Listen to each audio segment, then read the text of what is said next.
Welcome to the new episode of History of Revolution. How are you? Hope your week was fine. Today we are plunging headfirst into, well, really one of the most critical ideological battles, maybe even a civil war, within the revolutionary movement of the 20th century. We're not talking minor policy tweaks here. No, not at all. The God. stakes were unbelievably high, basically. The entire future direction of world socialism was on the line. Exactly. We're doing a deep dive today into the strategy of world revolution, and specifically we'll be looking closely at Leon Trotsky's comprehensive critique. And it really is a blistering critique of the official Communist International, the Comintern's draft program from the late 1920s. Right. And that critique, which you can find mainly in his really key work, The Third International After Lenin, it's so much more than just, internal party squabbling. For anyone who's maybe new to this whole period or to Marxism, this document is, well, it's like a manual. A manual. How so? It helps you understand why. Why, after the huge success of the Russian Revolution in 1917, the waves of revolution that followed it in Europe, in Asia, why they were systematically defeated, it digs into that core strategic question. How did global capitalism manage to sort of stabilize itself, even temporarily, after all the chaos of World War I? And crucially, what were the strategic mistakes, the blunders from the revolutionary side, that actually allowed that stabilization to happen? Precisely. And the debate really boils down to the single most critical strategic question facing the whole movement after Lenin died. Should the new workers' state, the USSR, focus inward, try to build socialism in one country all on its own? Or is the international revolution not just a nice idea, but an absolute material necessity? Yeah. Necessary for the USSR's own survival and for the success of the working class globally. That's the crux of it. And to unpack this, we really have to use the same kind of Marxist analysis that the source itself uses. Trotsky's argument is just relentless. It's point by point, tearing down what he calls the national reformist tendencies he saw creeping into the Comintern leadership. He's talking mainly about Stalin and Bukharin here, right? Yes, primarily. He argues that they fundamentally misunderstood the nature of modern capitalism, its global reach, its interconnectedness, its imperialism. And this theoretical mistake, this flaw in their thinking, he says, was the root cause of every single major strategic defeat they experienced abroad. Wow, so it's like a theoretical error with absolutely devastating real-world consequences. Life or death, really. Let's start there then. Unpack the basis for his internationalist stance. What's the material argument? Okay, so one thing everyone agreed on, even Trotsky, was the law of uneven development. Can you maybe just quickly explain that for listeners? Sure. It's pretty straightforward, really. It just recognizes that capitalism didn't develop everywhere at the same pace or in the same way. So naturally, the conditions for revolution wouldn't mature everywhere simultaneously. History isn't neat like that.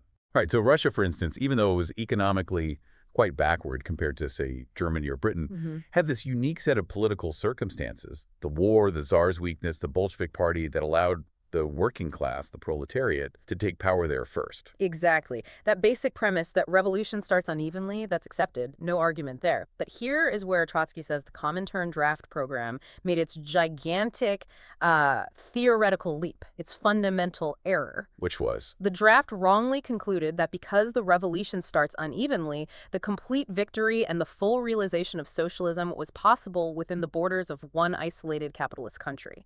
Meaning basically the USSR on its own. And that's the core conflict. Why, from a purely economic Marxist perspective, does Trotsky insist that this idea of an isolated socialist victory is just impossible in the modern world? It comes down to the material basis of socialism itself. What is socialism trying to achieve?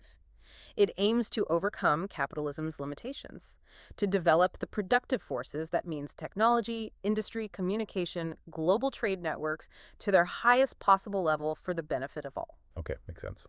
But capitalism, especially in its imperialist stage, had already developed these productive forces to a point where they had, as Trotsky puts it, long since broken through the national boundaries. The world economy was already deeply integrated, a single system, even if it was full of conflict and competition. So the productive forces needed for socialism are inherently international. Precisely. They rely on a global division of labor, on international resources, on worldwide scientific exchange. The moment you try to build complete socialism within the confines of just one country, especially a relatively backward one like the USSR was then, You're essentially trying to stuff those global forces back into a national box. yes, you're forcing them back into the narrow boundaries of a national state. It's actually an economic step backward. It means trying to create a self-sufficient economy, which might mean using less advanced technology, cutting yourself off from more efficient global production methods. It contradicts the whole point of socialism, which is to advance productive forces, not restrict them. So the idea of a future world socialist economy isn't just adding up lots of little national socialist economies. No, absolutely not. Trotsky stressed it had to be an integrated world economy, building on and then surpassing the global interconnectedness that capitalism itself had created. Trying to build it in isolation is, from this viewpoint, fundamentally anti-socialist in its economic logic. And this theoretical problem, this tension between the global scale of production and the national limits they were trying to impose, that creates problems internally too. Constantly. It's the source of huge internal strains and contradictions within the USSR. And this tension, this difficulty, explains why the leadership started resorting to what Trotsky just scathingly calls the sugary falsehood. The claim that socialism has already been 90% realized in the USSR. Exactly. He saw that as just bureaucratic propaganda designed to make people feel comfortable, complacent, to hide the immense difficulties they're actually facing. It was politically convenient for the leadership, perhaps. But dangerous, right? Yeah. Because it masks the reality of the situation for the people who actually need to fight for it. Terribly dangerous. Yeah. Because it lowers the guard, it creates illusions. Contrast that, as the source does, with Lenin's earlier statements. Lenin was brutally honest. He said, look, the economic and cultural conditions in the USSR right now approximate today much closer to capitalism, and a backward and uncultured capitalism at that, than to socialism. That sounds harsh, but necessary. Absolutely necessary. That honesty, that stark realism was crucial to steel the workers, to prepare them for the incredibly difficult uphill struggle they faced against both internal backwardness, lack of skills, infrastructure, culture, and massive external pressure from the capitalist world. You had to tell the truth to keep the revolutionary spirit alive and focused. So, okay, if building up the economy inside the USSR is, let's say, the first lever they have, Yes. then the ultimate success, the conclusion of the main historical struggle, as the source puts it, that depends entirely on the second lever. Correct. The second and ultimately decisive lever is the world proletarian revolution. The real world historical importance of the Soviet Union, in Trotsky's view, wasn't as some kind of self-contained experiment. It was, as he called it, the disputed base of the world revolution. A beachhead, almost. A starting point. Exactly. A fortress under siege, perhaps, that needed relieving forces from outside. Any strategy that downplayed the absolute urgency of spreading the revolution internationally, he argued, would inexorably lead to an underestimation of the difficulties, both internal economic problems and external military or political threats. This internationalist perspective, he insisted, is what separates genuine revolutionary Marxism from nationalism disguised as socialism. Okay, let's shift the focus outwards now, from the internal logic to the global picture. The Comintern draft program did get one thing right, didn't it? It recognized the massive shift in world power after World War I. Yes, it did acknowledge that the economic center of the world had decisively moved across the Atlantic to the United States of America. That was pretty hard to miss by the late 1920s. The U.S. had become the world exploiter, as the draft apparently put it. Yes, its industrial power, its financial muscle. It was dominating global markets, lending money everywhere, dictating terms. The main global tension, the real axis of the world conflicts, was now the rivalry between this new American giant and the older European powers, especially Britain. But, again, Trotsky's criticism is that the draft acknowledged the fact, but failed to draw the right conclusions, the necessary revolutionary conclusions. Precisely. What were the implications of this overwhelming American power? Trotsky points out that this U.S. expansion wasn't just economic dominance. It transformed American capitalism into the basic counter-revolutionary force of the modern epoch. Why counter-revolutionary? Because the U.S., with its massive investments and trade interests spread across the globe, had a vested interest in stability.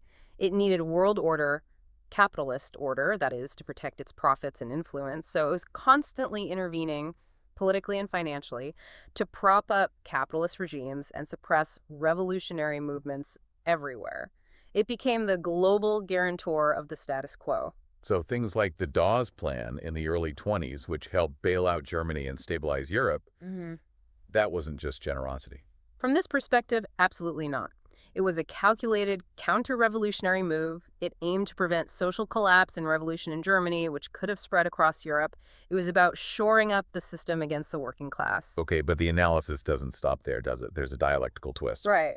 The insight that Trotsky felt the draft completely missed is that this very same global expansion, this American dominance, was simultaneously preparing the ground for future revolutionary explosions, including, eventually, a gigantic revolutionary explosion within the United States itself. How does that work? The more the U.S. became entangled in global affairs, the more dominant it became, the more vulnerable it was to global crises.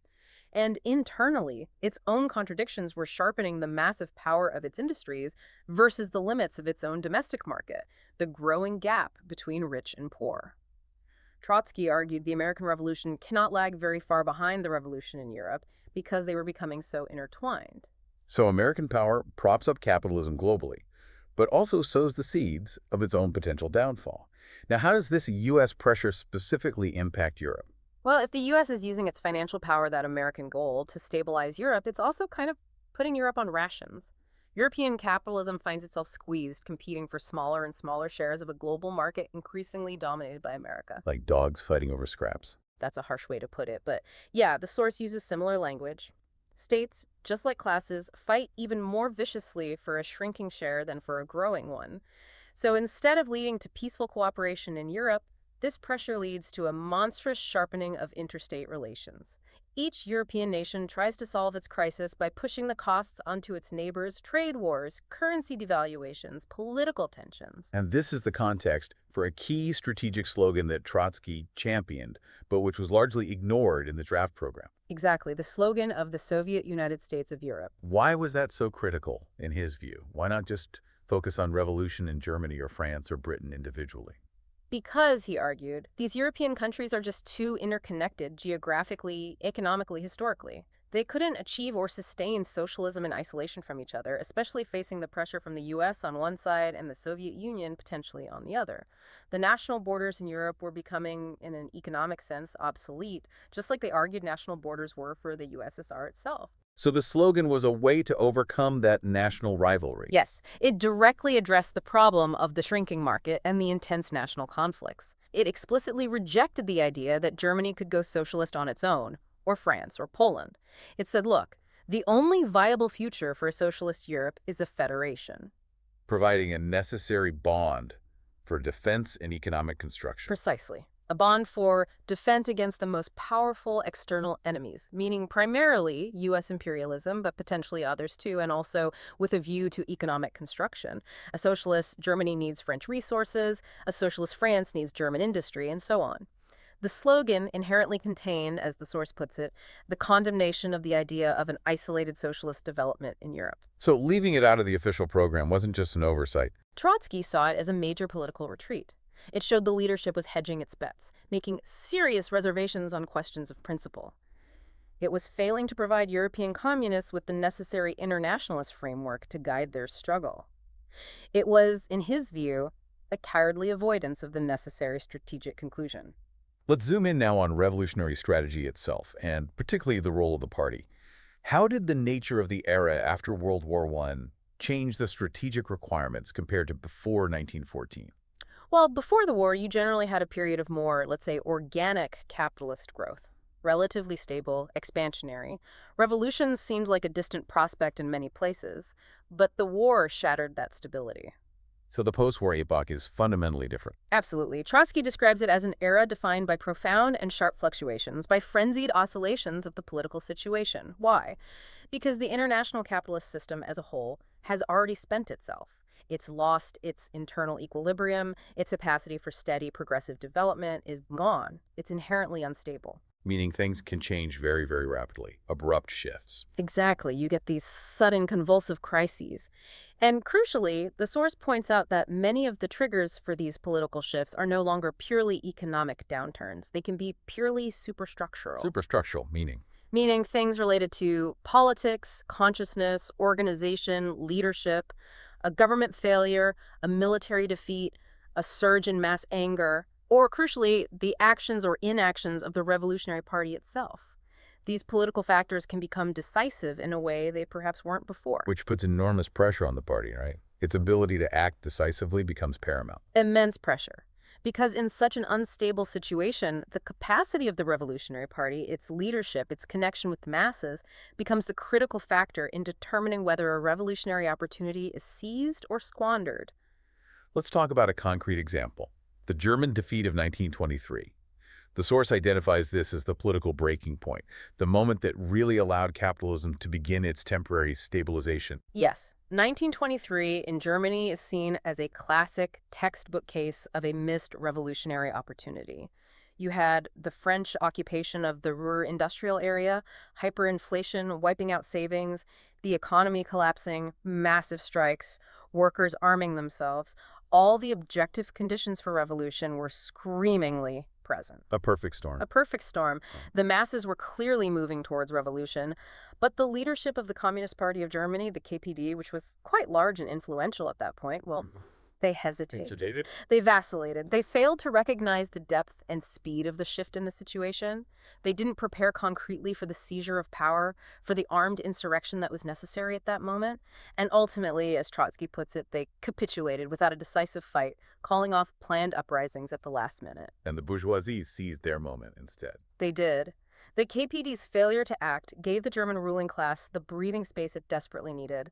They consolidated their power, suppressed the remaining workers' actions, and then, once the immediate political danger had passed, In comes the American gold. in comes the Dawes Plan.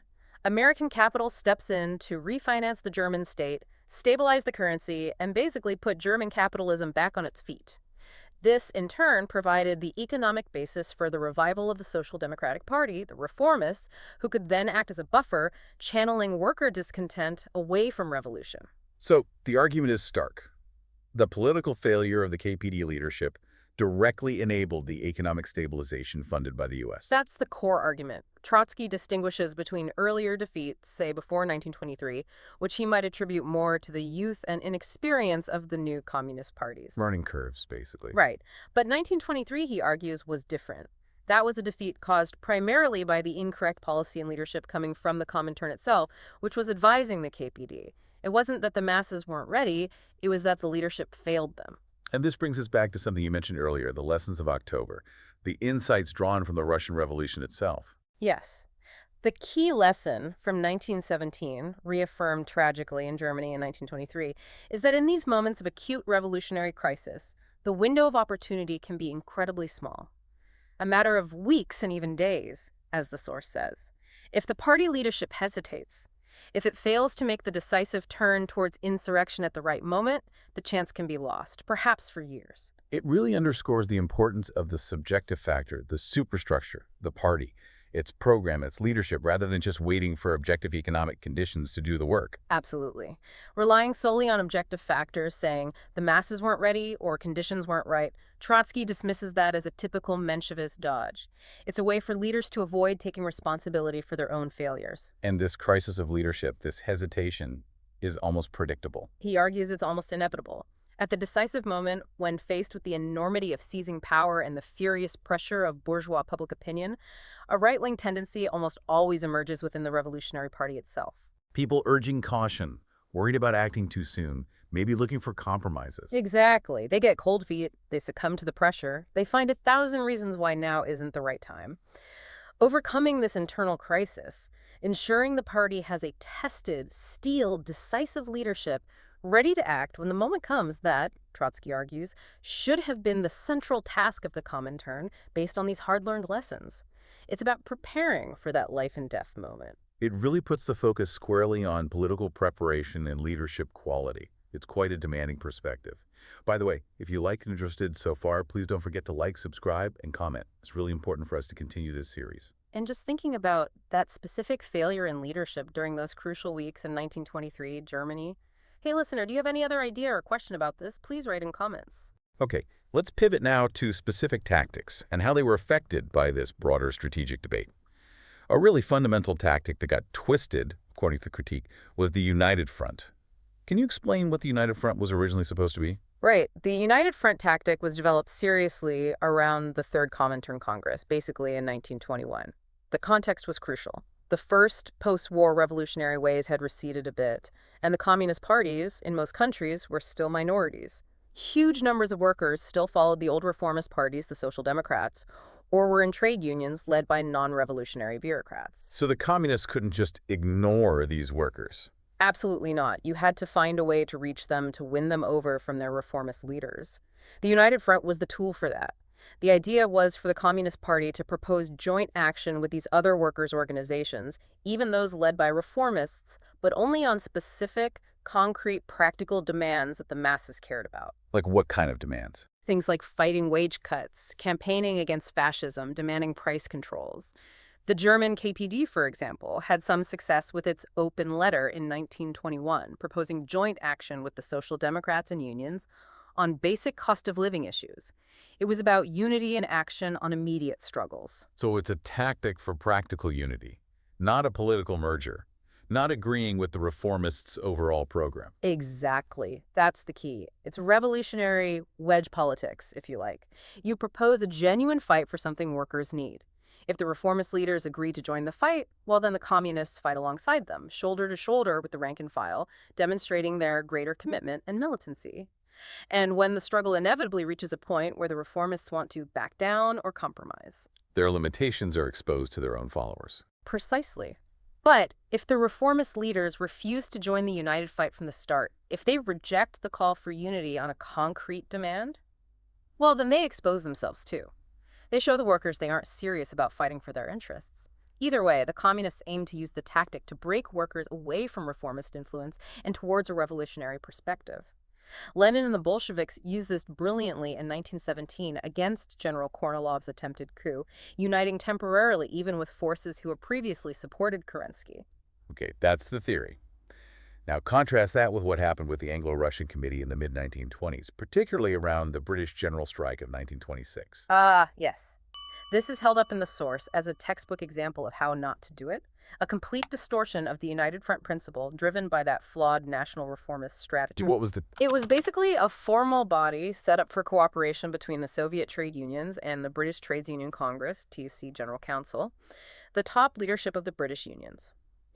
Now, the problem wasn't necessarily having some contact or a temporary agreement. The problem was how the Comintern leadership, under Stalin and Bukharin, treated it. How did they treat it? They treated it as a long-term, stable, strategic political alliance.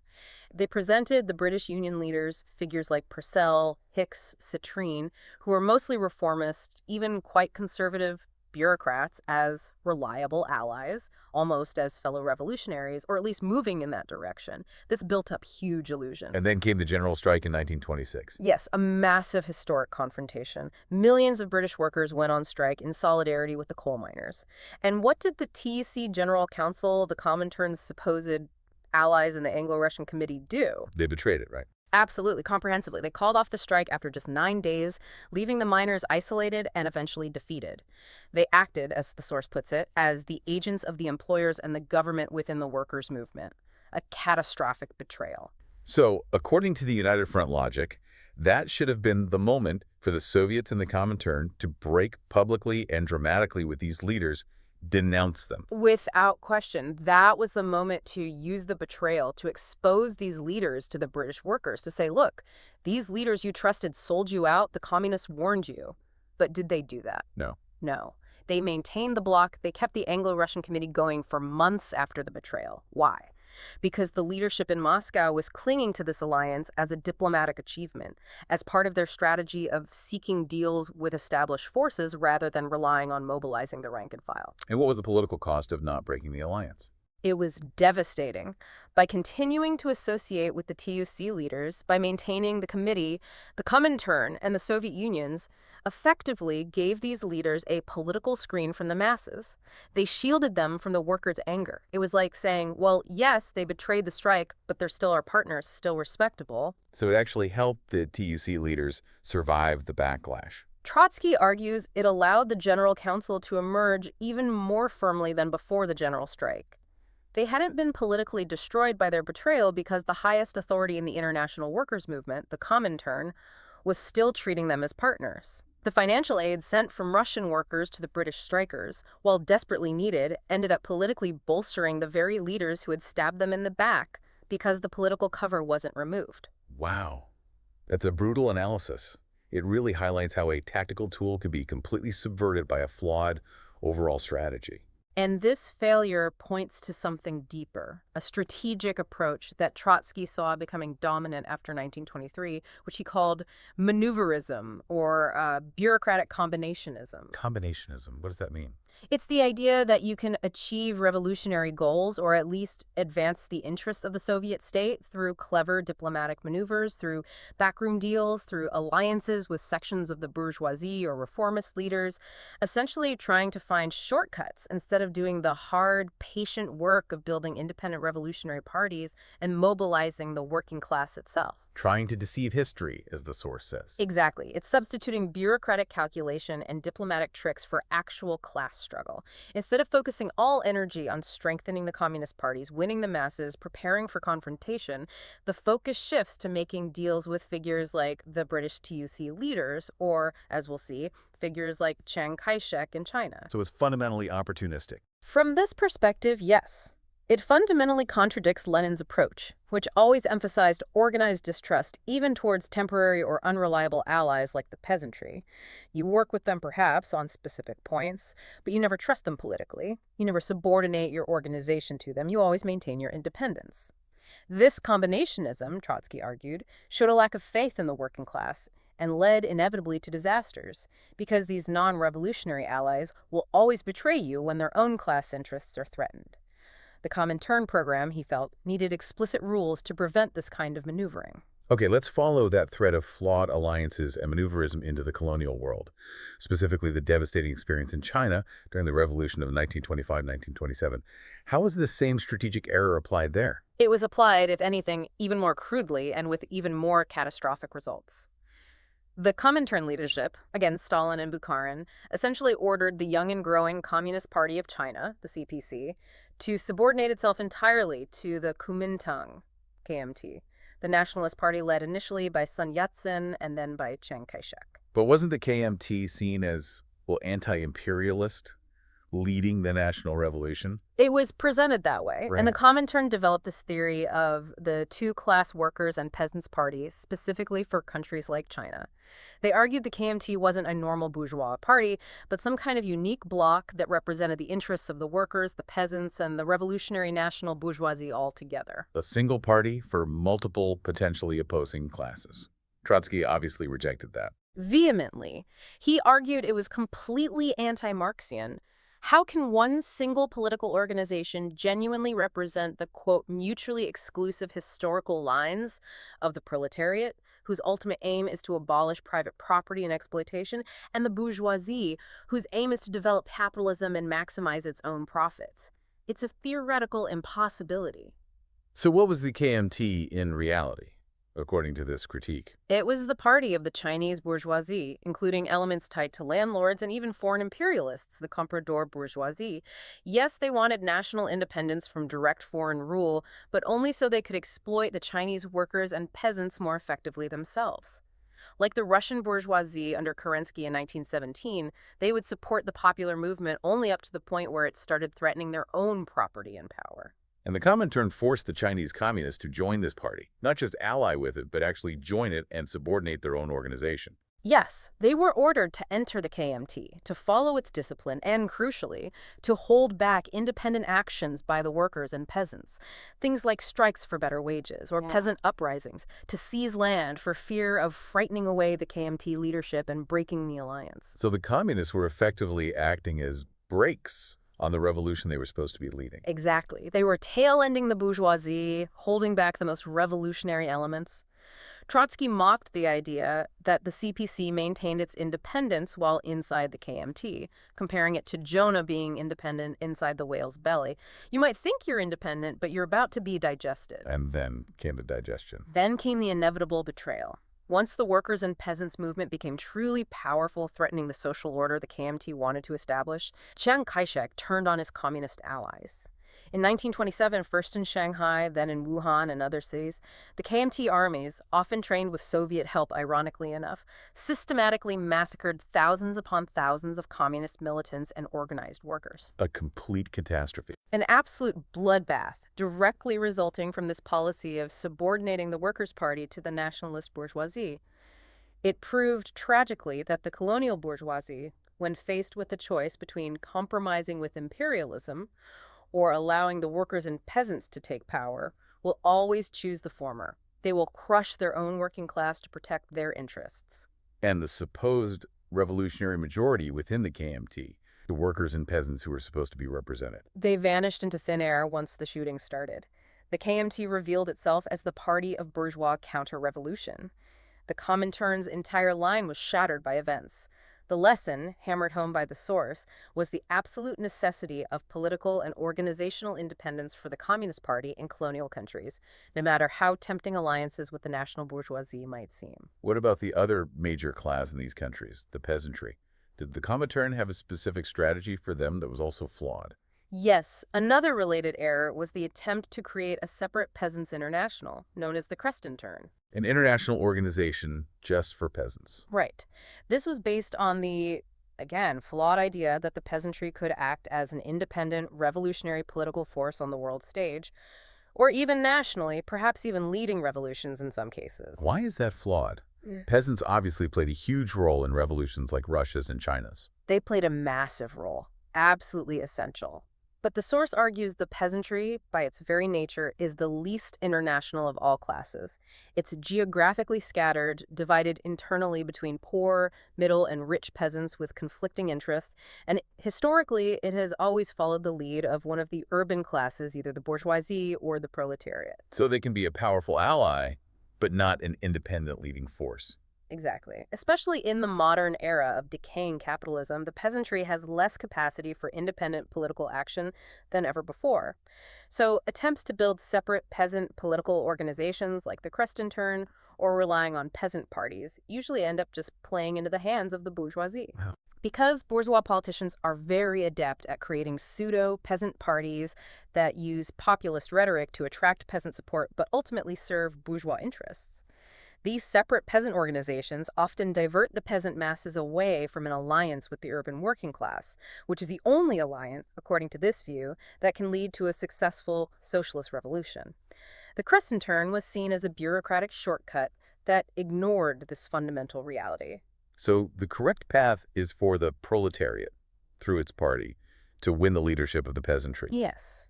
The only way for the peasant masses to play a consistent revolutionary role and move towards internationalism is under the political guidance and leadership of the organized working class in the cities. Any strategy that tries to bypass that is doomed to failure, or worse, ends up reinforcing bourgeois control over the countryside. Let's bring the focus back now to the Soviet Union itself and the Comintern apparatus. All these major policy mistakes internationally, Germany, Britain, China, they must have had consequences back home, right? Especially for how the party and the Comintern operated. Oh, profound consequences. Trotsky argues that the rise of the bureaucratic regime, the increasingly top-down, undemocratic methods within the Communist Party of the Soviet Union and the Comintern, wasn't some accident of history or just down to nasty individuals. It was connected to the policy failures. Directly. It was the political result of those failures. Think about it. The leadership keeps pursuing a political line, like socialism in one country, alliances with the KMT or the TUC, that leads to one devastating defeat after another abroad. But they need to maintain their power, their prestige. What happens when members start questioning the line, pointing out the failure? They get silenced. Exactly. The leadership couldn't win the arguments through open debate based on results because the results were terrible, so they had to suppress criticism. This widening gap between the official political line and the actual needs and experiences of the revolutionary movement created the need for bureaucratic control. So open democratic discussion becomes impossible. It becomes dangerous for the leadership. So they replace it with what the source calls administrative and bureaucratic sifting. Instead of electing leaders based on their political clarity and revolutionary record, they start appointing people based on loyalty to the current line, however flawed. Purging the dissenters. Purging the independent and responsible elements, the critical thinkers, anyone who dared to question the wisdom from the top. They were replaced by pliant bureaucrats, apparatchiks, whose main skill was obeying orders and repeating the latest official slogans. This led to what Trotsky calls duplicity in the domain of ideas. People saying one thing publicly while perhaps thinking another privately, just to survive politically.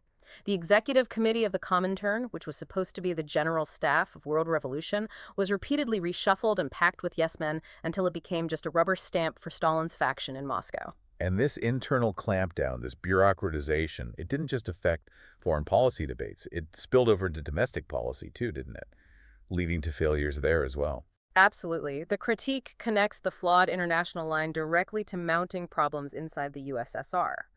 The most dramatic example highlighted is the grain crisis of 1928. What happened there? Well, the economic policies pursued by the leadership since around 1925, partly flowing from the socialism in one country idea, had neglected the needs of state-run industry while being overly conciliatory towards the richer peasants, the kulaks. Industry wasn't growing fast enough to supply the countryside with the goods the peasants wanted in exchange for their grain. So the kulaks felt they weren't getting a good deal. They felt they could do better by holding on to their grain, waiting for prices to rise, or selling it on the private market. They gained economic power because the state wasn't providing a viable alternative. In 1928, they effectively organized a grain strike, refusing to sell grain to the state collectors. This threatened to starve the cities and the Red Army. A major crisis. And politically, what did it reveal?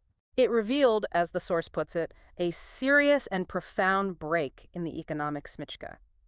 The smyczka was the term used for the crucial alliance, the bond between the working class, the proletariat, and the mass of the peasantry, particularly the middle peasants. This was the bedrock of the Soviet state's internal stability. And the grain strike showed that bond was breaking. It showed the kulak, the rural capitalist element, was becoming strong enough to actually lead the middle peasants against the workers' state, at least on this critical issue. It confirmed exactly what Trotsky and the left opposition had been warning about for years, that the leadership's economic policy was strengthened to capitalist tendencies in the countryside at the expense of the socialist elements and the alliance with the poorer peasants. The crisis wasn't just some local administrative problem. It reflected a deep, systemic failure rooted in the overall political line. Now, in a healthy party, you'd expect such a crisis to lead to maybe some open debate, self-criticism, a change of course. You would hope so. But by 1928, the bureaucratic regime was already quite entrenched. Criticism wasn't welcome, it was dangerous. Any attempt to link the grain crisis to the leadership's past policy errors was immediately branded as Trotskyism, as siding with the opposition, which was already being heavily persecuted. So instead of open debate, you get suppression, the tyranny of the apparatus and terror. Yes. The critique details how the party apparatus, now filled with these bureaucrats who owed their positions to the leadership and were shielded from criticism from below, became increasingly arrogant and abusive. Cases like the Smolensk affairs came to light, scandals involving corruption, abuse of power, even sexual misconduct by party officials. And they were protected. They were protected by a system of mutual insurance within the bureaucracy, covering for each other. And rank-and-file party members, or even ordinary workers who knew about these crimes, were often terrorized into silence. Why? Because if you dared to criticize a local party boss, you'd immediately be accused of being an enemy of the party, a Trotskyist, and face expulsion, loss of your job, or worse. So apparatus terror wasn't just used against the organized political opposition, but against anyone who challenged the bureaucracy on any level. That's the argument. It became a tool driven by alien class pressure. The pressure from the bureaucracy itself and the netmen and kulaks it was accommodating, used to silence the genuine proletarian core of the party, the workers who still held on to revolutionary ideals of honesty and workers' democracy. So the bureaucracy, which maybe started as a political tool to enforce a specific line, kind of took on a life of its own, developing its own interests and defending them through repression. Precisely. It began perhaps as a political tendency defending a flawed line, but it solidified into a distinct social layer with its own privileges and interests, increasingly hostile to the working class it was supposed to represent. The only way forward, the source concludes, is a double struggle. Adopting the correct political line internationalist, class struggle-based, and simultaneously dismantling the bureaucratic regime that binds the party hand and foot and prevents that line from being implemented. The political fight and the organizational fight were inseparable. #tag conclusion and final thought. So to wrap this up, we've really dissected a powerful argument here. Trotsky's critique, as laid out in the Third International after Lenin, essentially says that the Comintern leadership took a disastrous wrong turn by abandoning the core principle of international revolution in favor of the illusion of building socialism in one country. Right. And this wasn't just a theoretical mistake. The critique argues this fundamental political deviation led directly, step by step, to catastrophic defeats for the working class across the globe. We saw it in Germany in 23, where the failure to seize a revolutionary opportunity paved the way for capitalist stabilization. We saw it in Britain in 26, where the disastrous alliance with the TUC leaders effectively shielded them after they betrayed the general strike. And perhaps most tragically in China in 25-27, where forcing the communists into the KMT led directly to their massacre. And internally, within the USSR and the Comintern, this same flawed line fueled the growth of a bureaucratic apparatus that suppressed dissent, covered up its own mistakes, and ultimately became a barrier to the very revolution it claimed to serve. The core message seems to be that the fight against capitalism and imperialism on a world scale cannot be separated from the fight for a consistent, principled, revolutionary internationalist leadership within the workers' movement itself. Absolutely. Opportunistic alliances, bureaucratic shortcuts, national limitations, these are presented as fatal errors. The experience analyzed here really hammers home a tough lesson. A revolutionary situation, objective conditions, they aren't enough on their own. Victory absolutely demands a revolutionary party with a correct program and a leadership that can recognize the decisive moment and act without hesitation, avoiding those traps of, political expediency or bureaucratic inertia. It leaves us with a challenging question, perhaps. Definitely. We constantly have to ask, and this applies far beyond just this historical context, does our strategy, whatever struggle we're engaged in, actually align with the real, material, global dynamics of the class struggle? Or is it perhaps just a comforting domestic fantasy, maybe one that serves the interests of a leadership more than the needs of the movement itself? It's a question that echoes down the years. A provocative thought, indeed. That brings us to the end of this deep dive. Don't forget to like, subscribe, and comment. See you on next episode, comrades. Bye-bye.